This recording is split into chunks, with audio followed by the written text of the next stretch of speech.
अस्सलाम वालेकुम students, welcome back to my channel. Students, उम्मीद है कि आप खैरियत से होंगे और अच्छे से अपनी बायोलॉजी पढ़ रहे होंगे। हमने बायोलॉजिकल मेथड को स्टार्ट किया हुआ है और पिछली वीडियोस में हम बायोलॉजिकल मेथड के काफ़ी स्टेप्स को पढ़ चुके हैं।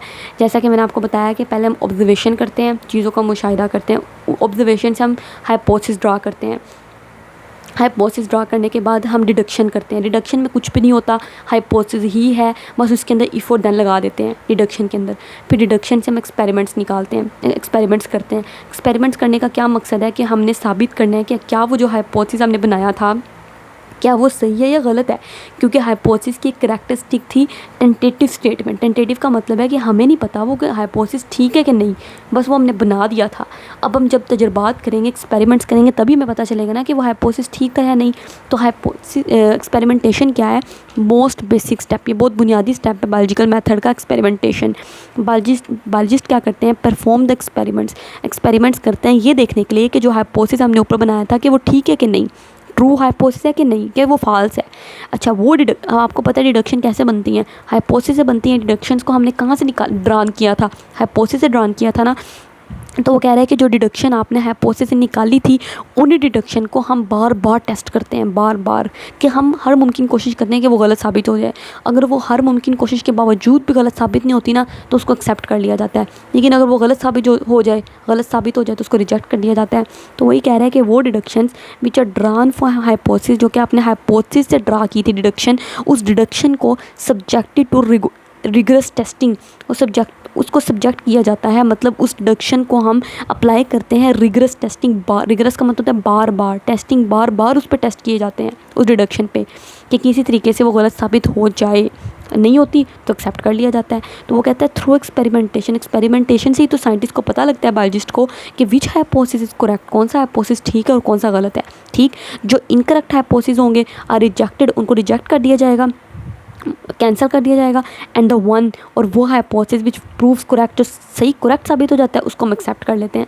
अब ये जो एक्सेप्ट हो गया ना हाइपोथेसिस, इस एक्सेप्टेड हाइपोथेसिस से हम क्या करेंगे? मज़ीद पेशेंट गोइयाँ बनाएंगे, क्योंकि हमारी ये बात बिल्कुल सच साबित हो चुकी है। तो उस एक बात से हम मज़ीद बातें निकालेंगे कि अच्छा ऐसे भी हो सकता है, ऐसे भी हो गया होगा।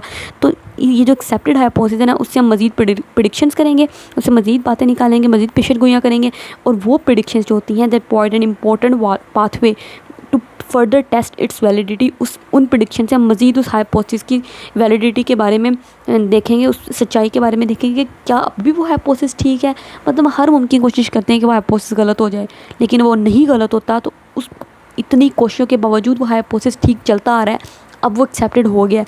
फिर हमारे पास कहीं जाके थ्योरी बनती है, और अभी थ्योरी भी ख़त्मी बात नहीं होती, थ्योरी में भी कोई तब्दीलियाँ हो सकती हैं, और फिर वो कहीं जाके लॉ बनता है। इसलिए बायोलॉजी में सिर्फ 2 ही लॉज हैं, आप खुद यकीन कर लें। मतलब लॉ तो वो है जिसमें इतनी एक्सपेरिमेंट्स किए जा चुके हैं, फिर थ्योरी बनी, थ्योरीज को बार बार टेस्ट किया, लेकिन वो थ्योरी भी गलत साबित नहीं हुई, तो फिर कहीं जाके लॉ बनता है। ठीक हो गया? तो इसलिए बायोलॉजी के अंदर बहुत कम लॉज होते हैं, क्योंकि बायोलॉजी के अंदर चीज़ें तब्दील होती रहती हैं। तो बायोलॉजी में 2 ही लॉ हैं। ठीक हो गया? उसके बाद हम क्या करते हैं? एक्सपेरिमेंटेशन के बाद अगला स्टेप आ जाता है डाटा को समराइज़ करना है।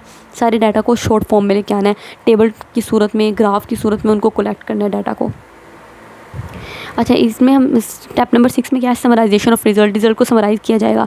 बायोलॉजिस्ट ने क्या करना है? जो एक्चुअल गैदर इकट्ठे करना है actual qualitative data from the experiment से जो क्वांटिटेटिव एक्चुअल क्वांटिटेटिव डाटा जो मिला, बायोलॉजिस्ट ने उसको इकट्ठा कर लिया, एक्सपेरिमेंट से निकाल लिया, उसको गैदर कर लिया। अब उस डाटा को इस्तेमाल करते हुए वो जो डाटा क्वांटिटेटिव डाटा गैदर कर लिया है हमने एक्सपेरिमेंट से निकाल लिया है क्वांटिटेटिव डाटा, उस क्वांटिटेटिव डाटा को मज़ीद आगे इस्तेमाल करेंगे। कहाँ पे इस्तेमाल करेंगे? Data for each of the groups are then average. इस डाटा का मज़ीद एवरेज निकाला जाएगा, और इस डाटा को मज़ीद हम दूसरे डाटा से कंपेयर कर रहे होते हैं। मतलब ये वो स्टेप है जिसमें हम स्टैट्स के तरीक़ेकार लगा रहे होते हैं, रेशो, प्रोपोर्शन, ये कुछ स्टैट्स के तरीक़ेकार होते हैं, वो यहाँ पे अप्लाई करते हैं। ठीक है? टू ड्रा कंक्लूजन, नतीजे निकालने के लिए बायोलॉजिस्ट क्या करते हैं? स्टैटिस्टिकल एनालिसिस, मतलब स्टैट्स के जो कोई एनालिसिस होते हैं, रेशो हो गया, प्रोपोर्शन हो गया, वो यहाँ पे अप्लाई करते हैं। ठीक हो गया?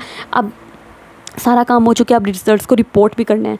ठीक है? अब बायोलॉजिस्ट क्या करेगा? पब्लिश देयर फाइंडिंग, जो उसने इतनी मेहनत की हुई है, अपनी फाइंडिंग्स को पब्लिश करेगा साइंटिफिक जर्नल्स में, बुक्स में।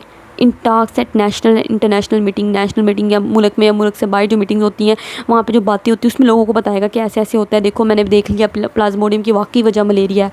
ठीक है। आप जिस बंदे को मलेरिया हुआ है उसका ब्लड निकाल के देख लो तो आपको ज़रूर उस ब्लड के अंदर प्लाज्मोडियम नज़र आएगा। ठीक, तो वो इस तरह लोगों को बताएगा, मुख्तलिफ जगहों पे कॉलेजेस और यूनिवर्सिटीज़ में सेमिनार मुनक्कद करवाएगा। पब्लिशिंग ऑफ रिजल्ट्स, अब ये जो रिज़ल्ट को पब्लिश करना है ना, ये बड़ा इंपॉर्टेंट पार्ट है साइंटिफिक मेथड का।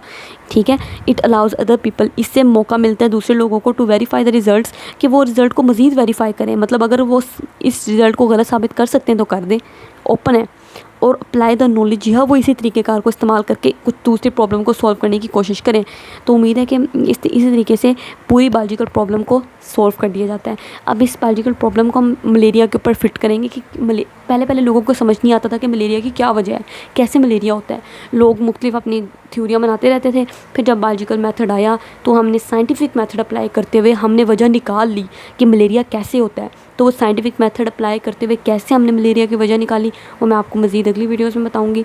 उम्मीद है कि आपको मेरी वीडियोज़ अच्छी लग रही होंगी। अपने फ्रेंड्स के साथ शेयर करें, चैनल को लाइक और सब्सक्राइब करें और हमें ग्रो करने में हमारी हेल्प करें। अल्लाह हाफिज़।